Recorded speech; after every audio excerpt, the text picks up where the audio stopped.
Welcome to Stories with Traction, unedited and unfiltered. These are real conversations with leaders who have walked through trials and triumph. In a world of AI-polished sound bites and scripted perfection, this podcast isn't about being flawless. It's about being purposeful. I'm your host, Matt Zahn. We're going to find out what drives these leaders, what's their story, and how can we learn from their experiences. Get inspired and enjoy Stories with Traction. John, welcome to the Stories with Traction podcast. Thanks, Matt. I appreciate you having me. Yeah, and I really appreciate your time. I know you're really busy, so I really appreciate you spending time with us today. I have some questions for you based on what you do. But before we dive into your business, your background, tell us a little bit about where you are, some of the things you do, where you're located for my audience, just so they can get an idea of who you are and what you're about. Yeah, for sure. Yeah. So I'm based out of Indianapolis, Indiana. I've been here for my whole life. So I actually live in a neighborhood that's across the street from the neighborhood I grew up in. So yeah, went to school in Ohio, but other than that, I've never been out of the state for residency of any kind. And been doing lead generation as my business exclusively for about 3.5 years, but I've been in sales and marketing as an entrepreneur for the past decade. And all of that was in lead generation of some capacity. So even when I was doing content marketing and stuff, I've always just been interested in the process of starting a new conversation with someone who's not working with you. And as far as I'm concerned, like it's the most important part of business is like getting new business. And so I just see it as like the most fun and the most challenging game you can play in business. And that's why I enjoy it. Yeah, so let me throw this out to you and you can kind of take it however you want. So I feel like there's a huge emphasis on persuasion, right? So when it comes to sales, saying the right things, presentation, making sure you have incredible delivery. Like if we were to promote a workshop on how you can persuade people with ease, be unbelievably influential, that is a workshop a lot of people would sign up for. And then if we were to promote a workshop on lead generation, people that know the importance of lead generation obviously would sign up, but it just doesn't have, I guess, as much pizzazz.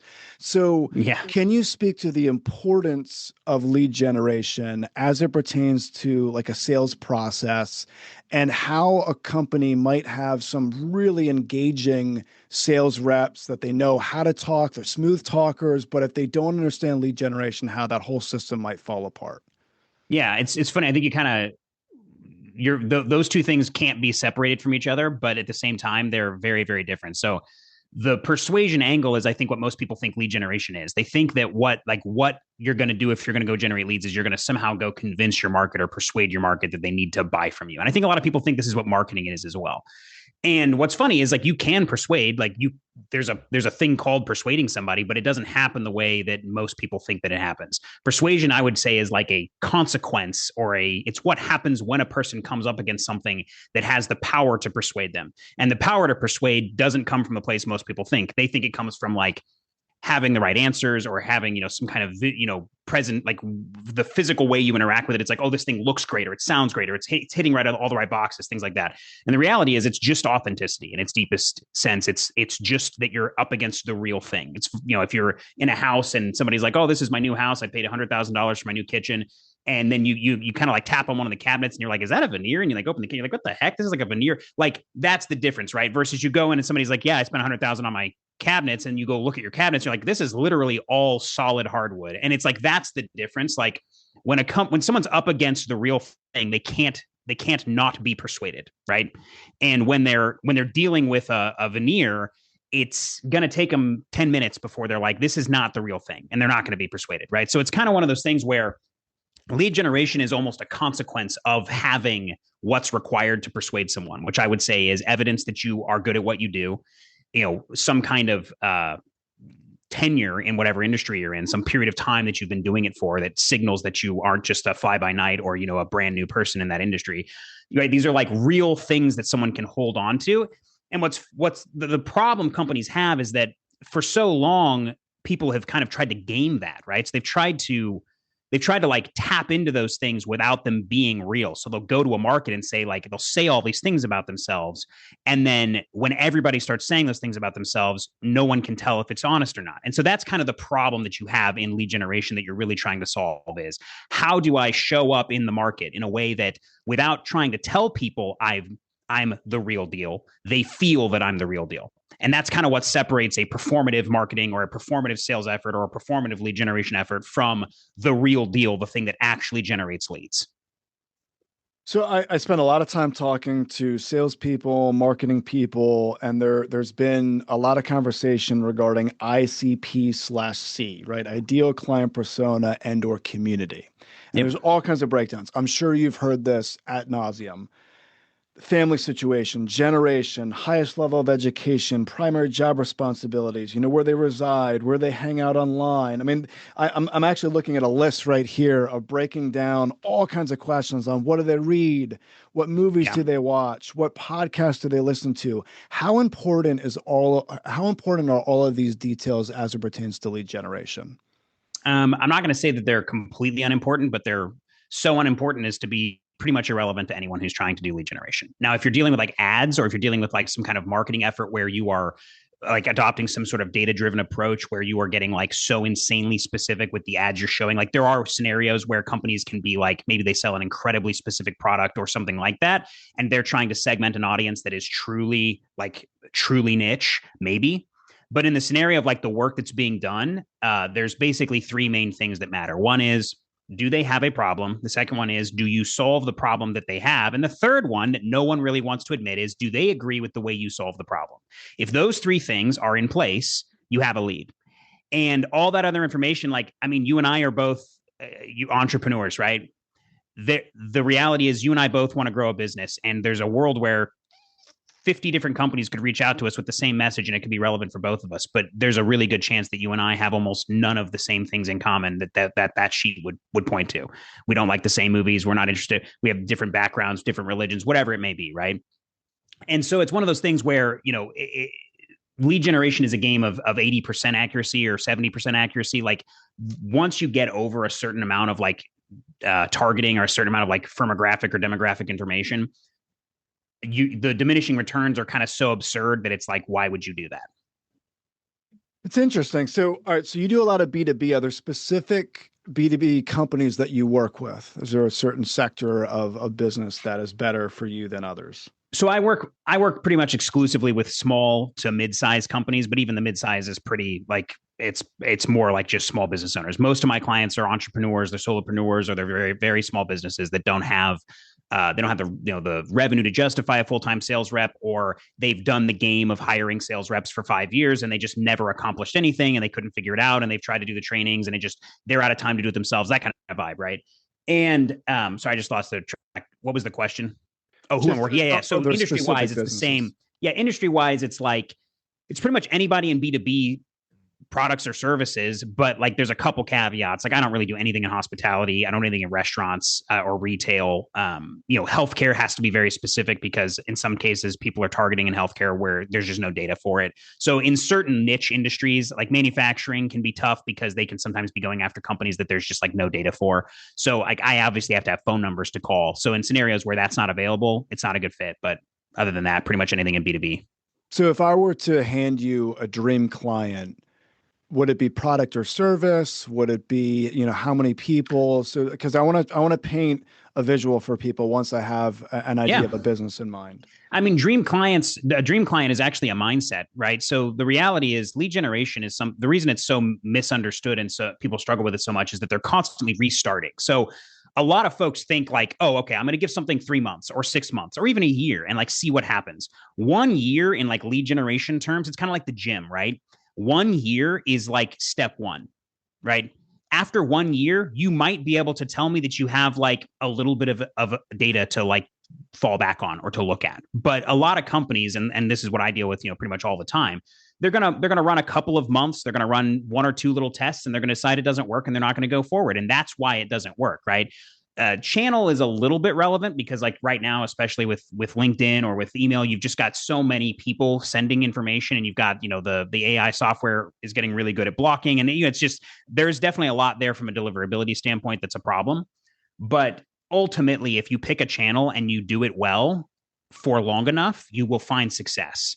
The long enough is the thing most people struggle with. 3 years is like, if someone hasn't done a channel for 3 years, I will not believe a word you say if you're trying to tell me that it doesn't work for you. If someone's like, oh, we tried cold calling, it doesn't work. If it wasn't 3 years, month after month for 3 years, I don't care. Like, it doesn't matter. You don't have enough feedback or data. You didn't try hard enough to tell me that that channel doesn't work for you. So that's kind of the problem that happens in lead generation. Is what I'm looking for are clients who understand that this is a time game.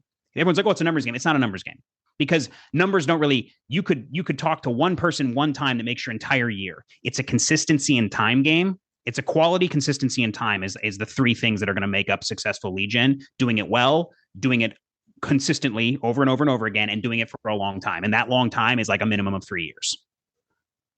No, I mean that would scare a lot of people that are listening right now because Yeah, it's why it's why nobody gets success. Everyone who's listening to this is going to tell you they've tried everything. Well, tried everything for 6 months. Sorry, you haven't tried anything. So give me an example of a client that you've worked with that have gotten results, just so people can understand, like just maybe a specific company that you've worked with. Yeah, I mean, it's varies dramatically depending on, but I've had some success with some recruiting companies I've worked with. I've had success with some business brokerage clients I've worked with. But again, the ones that I have success with are the ones that are willing to give it the time of day, and also to understand that this is an iterative process, right? If you're going into lead generation from the perspective that like it needs to maintain an instant ROI, or that like if I spent $1,000, I need to close $10,000. Like if that's like how you think about lead gen, like just don't do it. Like you're never going to have success.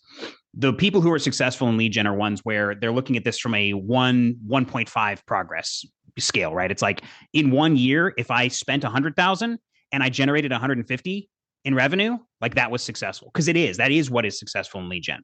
When you're trying to grow, when you're trying to force growth, which the reason it's so hard for businesses to understand this is because, like you've alluded to, they're all dealing with this organic growth thing or this like word of mouth thing. And when you don't have to pay a single dollar to generate a client, you get this idea of growth, that it's free. Like you get this idea that growth happens without effort.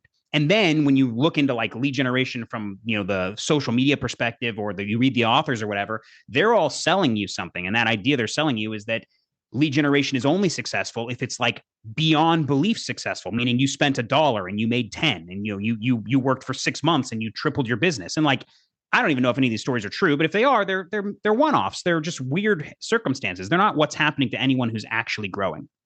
The customers who had success with me, I've seen scenarios where 20,000 in spend with me turned into 80,000 in revenue in 3 months. Okay, that's awesome. That's cool. That's still like a lot of companies still would like look at that and be like, oh, if I'm spending 20 grand, I need to see way more than that. It's like, that's fine. You don't understand lead gen, and like, you're never going to grow. This is the challenge you're going to have forever, is you're going to think that growth is cheaper than it is. And it's really a slog. It's really a kind of mind numbing, scary thing that takes a long time and costs a lot of money. So the customers that have success with me are the ones that understand that, and they're just cool with it. They understand that that money is just getting spent. It's an investment. It's going into the future of the business. And they're not looking at that closely. I appreciate you mentioning that, and I appreciate you mentioning recruiting company, because that gives me a visual, a picture. It's actually funny. I was speaking to a recruiting company not too long ago. I came in and I did a strategic storytelling workshop for them, and it was a smaller recruiting company. Right now, they have not given me permission to share their name or anything, so I won't mention that. But I can literally visualize the company, because I was there, right? Seeing them, what they're doing sales wise, they're knocking on doors, they're doing this, they're doing that. Okay, so now I have a picture. So let's say, for example, because I just want to understand more about what you do to understand, so others can understand it as well, is let's say this recruiting company, let's just say that it has a staff of 15 people, right? So a smaller company, and they have had so much word of mouth over the last, it could even be decades, that they Yep. haven't really thought about lead generation at all. They haven't had to, until they do have to, until they're not getting the kind of business that they used to come in because of so much noise in the marketplace right now. So they turn to you. what is the first thing that you do when they turn to you? Will you set up certain processes and systems? Or like how are you list building? How does that all come into place? Yeah, it depends on a lot of different scenarios. Most of the companies I'm working with, they're just coming to me for lead generation because that's what I sell, right? And I sell that because I used to do more of the consultative stuff. And what I found was that most companies just aren't ready for it. So I basically built a business model that allows companies to very at the lowest possible risk engage with me. So like my pilots are $650. It costs that much money for you to run a pilot with me and to test like my process for you. So like in the scenario of that kind of a company coming to me, the first thing I'm going to do is run a pilot. We're going to build a list. We're going to call it, and they're going to see what happens when we call their list. Now, again, like I said, all I do is cold calling. So I don't, if somebody's doing email, that's cool. I don't have a lot of evidence from the work that I've done over the last couple of years that email does a ton. I know that people have had success with it, and I've even had success in the past. But most of the time, whenever I'm dealing with companies that are doing email, they're doing like newsletter stuff, they're doing like big blasts. They don't have a super sophisticated approach, and it's really producing almost nothing. So I'm just calling. And so the first thing we're doing is basically identifying, is the data quality going to work? Are people going to answer the phones? Are they going to, respond to the messaging in any kind of way? What's it look like, right? And it's a way for companies to just get a feel for the way I work and understand what they're actually dealing with, because it's really hard to sell something like lead generation if you're not throwing absurd claims at people like I guarantee 20 leads a month, which is just nonsense. If you're not doing that, then people are like, well, if you're not doing that, what are you doing? And it's true. It's hard to tell, because even if you hire a direct sales guy, it's like, how do you even know what it is that he's doing? You're just going to hire him for 6 months or 8 months or 9 months and then be like, oh, it's not working out. Well, nobody really knows what happened and what did or didn't work out. So my process is to be very transparent. I track all my calls. People can see exactly what's going on. And then I'm just basically telling them, hey, like I either think that this could work for you or not. And we'll go as long as they've got the stomach to go for. All right, so you mentioned quality. You Yeah. mentioned quality, consistency, and time. So the quality, when you say quality, are you talking about the actual list, the quality of people on that list?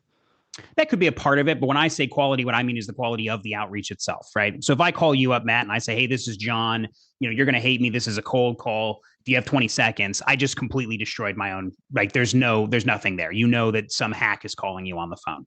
And so, quality is what's occurring in the environment itself. How are you reaching out to people? If you get an email that you can clearly tell was written by AI, you're not going to, that's not quality. You instantly don't care, right? So the first thing people are buying from me is the quality. They're buying the fact that I'm a 10-year sales consultant. I've been doing this exclusively for my income for 3.5 years on the phone. I make, I'd have to check, but I did close to 100,000 dials last year, worked with over 100 small businesses.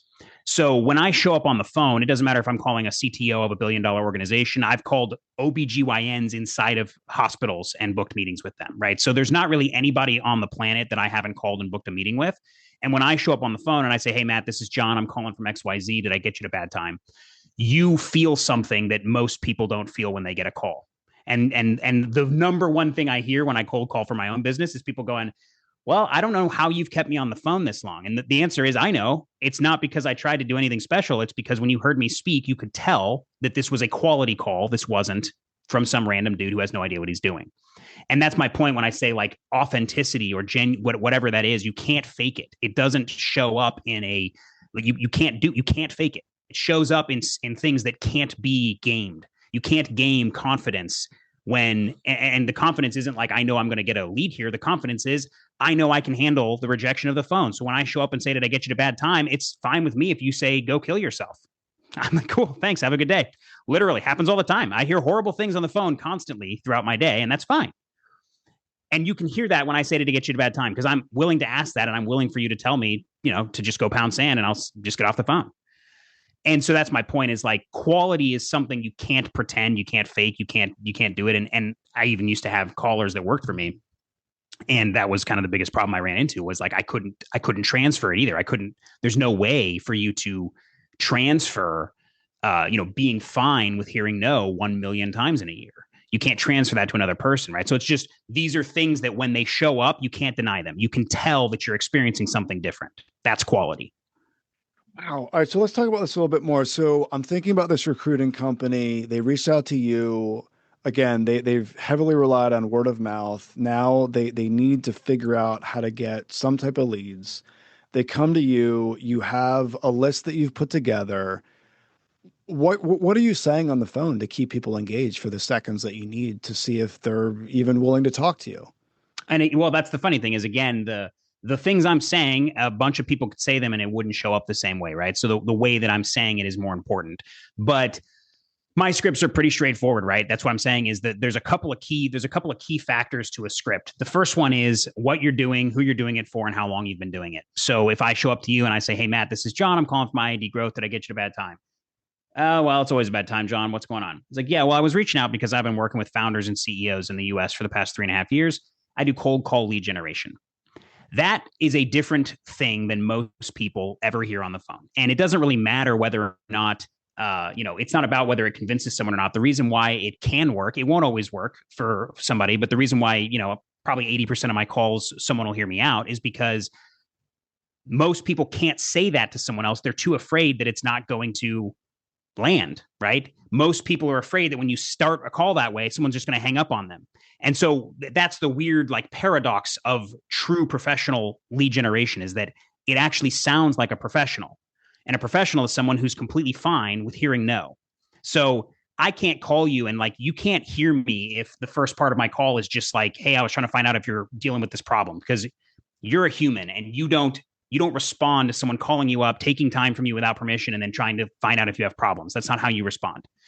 But that's what most people are doing in lead generation, whether it's email, LinkedIn, it doesn't really matter. And so there's this weird paradox where in order for someone to actually show up professionally, they have to be confident enough in what they do that they're okay with almost everyone telling them no. Well, that's a weird paradox when your entire livelihood is based off of people saying yes to you. So you have this tension that exists in lead generation and really in sales in general. And it's really caused by the commission structure that exists, that it's impossible for the individual resource to show up in that conversation as a human because they're really not. They can't be okay. They can't be safe. They're not there professionally. They're there because they need something from you. And right off the bat, the entire conversation is dead from the very beginning. It doesn't matter whether they ask for 30 seconds. It doesn't matter if they make you laugh. None of it matters because the main point of this conversation is if you don't give me what I need from you, I'm not going to eat. And that energetic exchange is broken from the first moment the call's answered or the email sent or whatever it is. Ow. So the quality piece makes more sense to me based on what you're saying. Let's dive into the consistency piece because we live in a world where we want to be validated. I mean, everything in life is validating us, right? There's algorithms that validate everything we think. I mean, that's how people get in their own little social media bubbles and they think the world is one way where it might not really be that way, right? It's these bubbles that we create. I mean, AI is notorious for this. I mean, ask AI, like it validates all of our dreams and wishes, right? So what you're saying, it sounds like psychopathic tendencies for someone to have so much rejection in life. So I want to talk and unpack a little bit more about your psyche with this because to go through rejection after rejection after rejection, is there a certain book that you read that positioned you for this? Is there just you went through so much rejection growing up that you were just you're positioned for this? I mean, about 15 years ago, I read a book called Go for No. I don't know if you're familiar with it, but basically you make a game out of hearing no's, right? And I think that I don't know if you would agree or disagree with that, but like there isn't something to be said on gamification in business, right? Where you get excited about the no's that you're hearing. So how on earth did you get to the point where you can go through so much absurd levels of rejection and keep coming back? Yeah, it's a good question. It definitely is not an inherent trait, right? So, like, my first sales job was doing business brokerage for a company here in Indianapolis. Not business brokerage, I'm sorry, office space brokerage, like real estate. So I was a commercial real estate broker doing like office space sales and leasing. And I was supposed to cold call people and like walk indoors, and like it made me sick to my stomach, and I quit the job. And I actually just kind of was like, I don't think sales is for me. And I got into like some inside sales jobs and like got in some other like relationship based companies where it wasn't like nearly as like prospecting oriented. But I had already started a marketing company and I wanted to be an entrepreneur. And I knew that selling was something I absolutely had to figure out how to do. And so I spent about 8 years reading everything I could get my hands on and going through all the stuff. And what I finally figured out was it's all just a bunch of garbage. Basically, the information is sold to people who are never going to do the work. So it's all designed to make you feel like you're making progress without ever actually bringing you in touch with reality. Because what nobody wants to hear is, why are there 600 million, books on the gym and yet no one exercises, right? Because no one's writing the book called here's how you get strong. You go to the gym every day, no matter how you feel, and you do it every day till you die. That's it. That's the story, right? Like the answer to your question, the very blunt answer to your question is I did it till it didn't make me sick anymore. And it took 3 years. So I love how real you are with that. well, I can't translate that, right? So nobody else is going to do it, which is that's the problem. The problem is like you can tell it's like you can tell somebody that, but then they're like, oh, okay, well, I'm not going to do that. So how do I really do it? Well, you don't. Like that's the answer. But there are some things I can give. I'm not going to just cut. I'm not going to just leave it there. I'm just saying the simple answer is you have to be willing to do the work required to get what you want in life. I wanted freedom. I wanted to have my own business. I wanted all these things. And I'm the kind of person where I'm just not going to take no for an answer. And I'm not going to, in my own no, I'm not going to give up on myself. And at some point I realized that no matter how much I tried to get into marketing stuff or persuasion tactics or all this different things people want to tell you about how to do marketing and sales, none of it was working. Every agency I worked at, nothing was working. Every company I worked for, nothing was working. No salespeople I knew were getting results. Nothing was working and nothing was happening. And there was one place though where things were happening and it was on the phone. And so I had to basically just be like, all right, are you going to just be, are you going to let this thing beat you? Are you going to let this fear you have and this, this concern and all these emotions, are you going to let them take your life from you or not? And my answer was no, I'm not going to. And so, yeah, it was brutal. There were times where I literally there were times where I just kind of gave up and had to take a step back and got a job for a bit and whatever that looks like. But no matter what, I just knew I couldn't turn away from that and I had to carry it through and see it through. And, so that's there's some elements there that probably aren't really trainable. I'm kind of a crazy person. Like I've always just sort of been that kind of go-getter. I'm one of 7 kids and, my family's always kind of noticed that out of all of the kids, I'm kind of the one who will do the thing nobody else wants to do. Like I was performing when I was 16, in bands and going to Starbucks and playing in front of strangers. Like I've been happy making myself uncomfortable my whole life.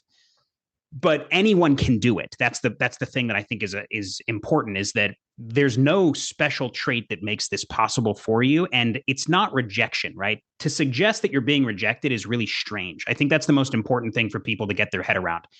If you were to go, if you go to a doctor's office and you're like, I need help, and they're like, we're not going to treat you, I would probably say that's rejection. Like this is a scenario where we have a social contract in place that someone who has a doctor's office open, they're kind of letting you know that they help sick people. And so you as a sick person, you go in and you're like, I'm sick. And he's like, you're too sick for me, buddy. I'm not going to help you. I would probably say you could call that rejection. We don't have any social contracts in place that suggest that if a stranger calls you and asks for something, you owe them anything. So the idea that we call it rejection, first of all, is just strange, right? Like I want money. You probably want money too, right, Matt? Like I want to make money. I want to do work for people and I want a fair exchange, but I want to make money. So when I call some stranger on the phone, if they were to say, why are you calling me? And the answer in my, in my heart of hearts is anything other than I want you to pay me for work, then I'm a liar because that's why I'm calling them.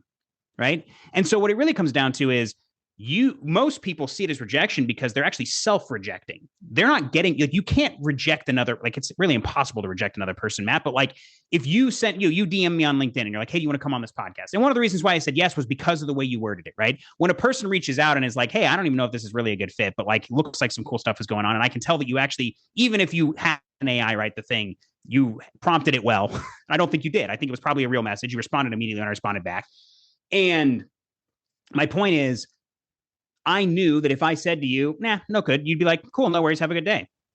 You can tell, right? You can tell.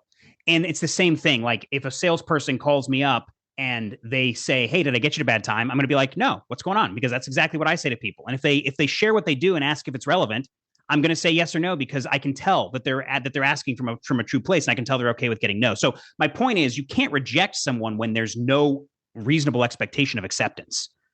You can't. It's not a thing that can happen. So the idea that what I'm doing is calling people up and getting rejected constantly is crazy. That makes me a crazy person if I perceive getting told no on the phone when I'm calling strangers. If I perceive that as rejection, I'm the one that's not seeing reality.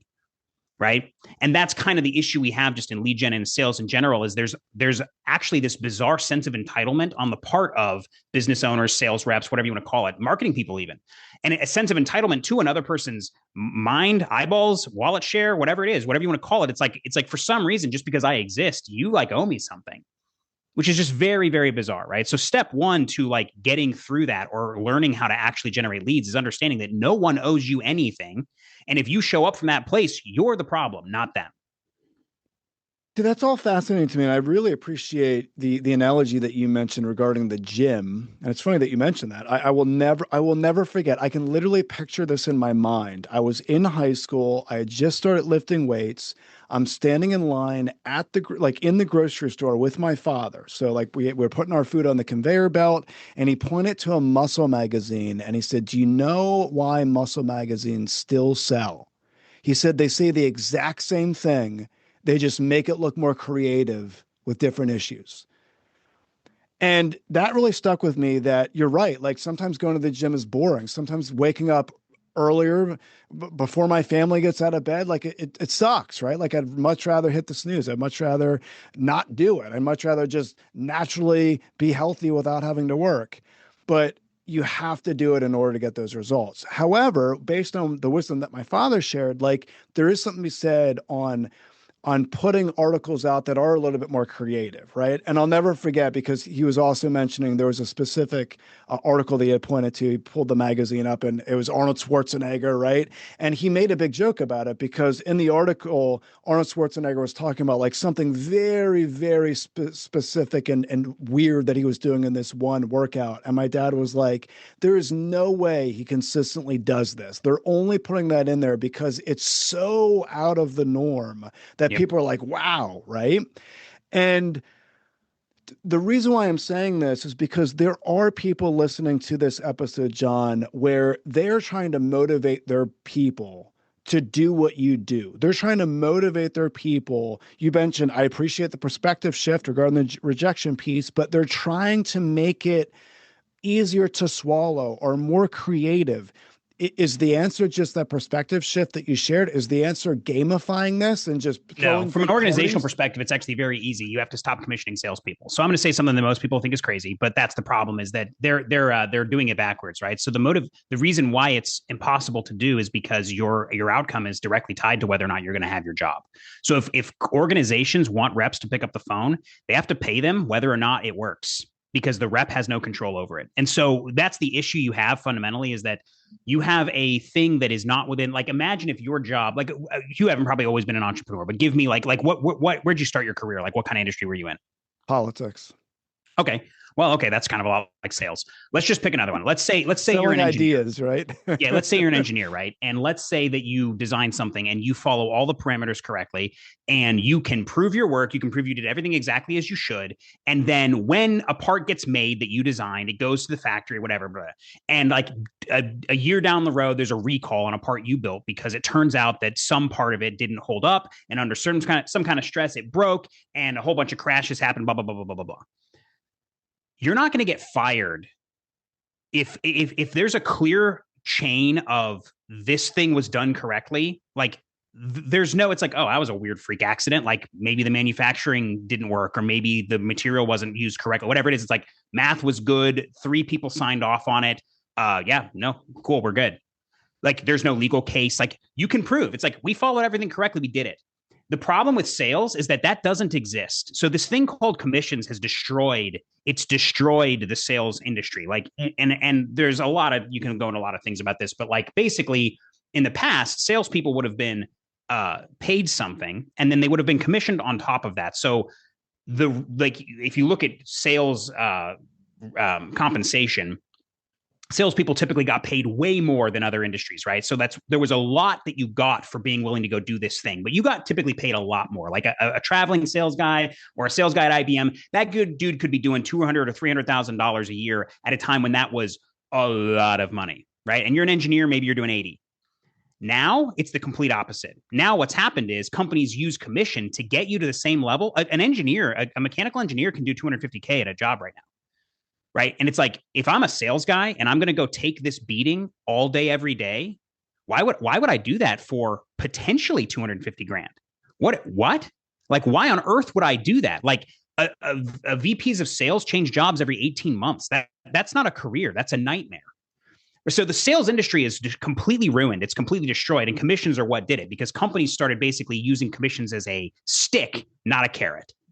And so if you want to commission a guy, fine, but that has to have nothing to do with his performance. And companies have to stop firing salespeople for things that are 100% outside of their control. When a founder of a company hires a sales rep and thinks that he's going to hire some 30-year-old to come into his business and in 1 year start generating 3 or 4 times what his salary is without any help, that's madness. That's not there's no one doing that, unless there's someone like me, in which case I'm not taking a job because I have a company already doing this for people. So the problem we have is that if you want to motivate your people, you need to actually motivate them. You need to say, hey, just so you're aware, we're as an organization committing to these actions on the phone, and we're going to do this work as prospecting work. So you guys will all be held to whether or not you did the work. You're not going to be held to the results, because that's crazy. By the way, you're also just going to get salaried, so we're not worried about the commissions anymore. We'll do a bonus at the end of the year if we hit our number. Cool. If companies started doing that, I know right now that most of the sales world would be 100% fine with a decent salary, commensurate with anything else. Accountants get paid good money. Engineers get paid good money. You don't have to, you could hire an SDR and pay them 150 grand and then stop commissioning them and stop holding them to weird results quotas that they have no control over. And if you stopped doing that, they would sit on the phone for you all day long. Just pay well for the work. And by the way, the company would make a lot more money also. Yeah, I mean, everything that you're saying, the third thing that you mentioned after your quality, consistency is that time piece. I mean, what you're mentioning is companies need to be willing to invest that level of time, right? If you said VPs of sales, every 18 months, and I mean that doesn't fall along with your 3-year scenario, No. right? So you have this rotating business, people in, people out, rotating door, revolving door, I should say. And like how can companies wrap their brains around that, especially with everything changing so fast? Like there needs to be big wake up call with Yep. companies around the country, well, I guess around the world, but I'm talking more specific to the US, where they say, like, we need to invest this level of time Yep. before we start thinking about results. Yep, 100%, and it's way longer than anybody wants to. And you're correct. Like it's a sickness, right? So I mean, like you can look at a lot of different things that people want to point to, but like this is a fundamental issue that is it's either going to destroy the sales industry entirely, which I don't think will happen. Like I think we'll still keep sales, but like I just think what I'm talking about will just have to be a natural conclusion of this. Like there's not really anywhere else to go. And also I think part of it too is the generations that are coming, like my generation maybe, but like the ones that's coming after, they're not going to do the work. So like the environment of sales will have to change, just because the mental health of the next generations has shifted, and they demand a different way of thinking about life, which I agree with completely. What's funny about it is I stopped working for companies. I started like this is the truth of it. It's less stressful to work 100% for yourself than it is to work as a salesperson. So if you understand that, then you understand the problem I'm talking about. A hired employee who's a salesperson is a much greater risk financially than I am as a completely self-independent entrepreneur. And that shows you the level of insanity we're dealing with. That should not be the case. That is wild. All right. Well, I appreciate you saying that, John. Hey, I appreciate everything that you've shared in our conversation. I learned a lot from you. I really appreciate all of the value you brought to the table. I know my audience got a lot out of it as well. There's 3 things in particular I'm going to remember after this conversation concludes. I really appreciate you saying 1 year is step 1. I think that threw a lot of people off hearing that, right? 1 year is step 1. The second thing was I appreciate the simplistic but very important breakdown: quality, consistency, and time. And I know it's simplistic, but there's so much wisdom in what you said. I remember hearing a story about Vince Lombardi that after they lost a game, he would hold up a football and say, "Gentlemen, this is a football," right? It's simple, but going back to the basics, we have to get really good at the basics. And then the third and final piece is the whole perspective shift that you gave regarding you're not being rejected. And I really appreciate you mentioning, if a doctor were to reject a patient, clearly that's rejection, but we shouldn't think that we're personally being rejected when we make a call, because there's really no social contract whether someone should buy into what we want or not. I really appreciate you laying that out for us. So, John, again, thank you so much for this conversation. If people want to get more information on what you do, they want to reach out to you for your lead generation services, where's the best place they can go to get that information? The best place is just on my LinkedIn. Actually, I have a website, but it's very, very low quality. I cold call for my own lead generation, so I don't do much web stuff. But my LinkedIn's pretty built out. It's linkedin.com/in/John R. Welch. And then you can also just email me at john@iadgrowth.com. And that's my direct email. So I'll respond. Perfect. I'll include that in the show notes. People could just click and go from there. John, thanks again for your time. I really appreciate it. Thank you, Matt. Been a pleasure. Thank you for listening to the Stories with Traction podcast. If you found this discussion helpful, please leave a review, since positive reviews help others find these conversations. New episodes drop regularly, so stay tuned. And remember, if you want to persuade with power and inspire those around you to take action, you must share more stories.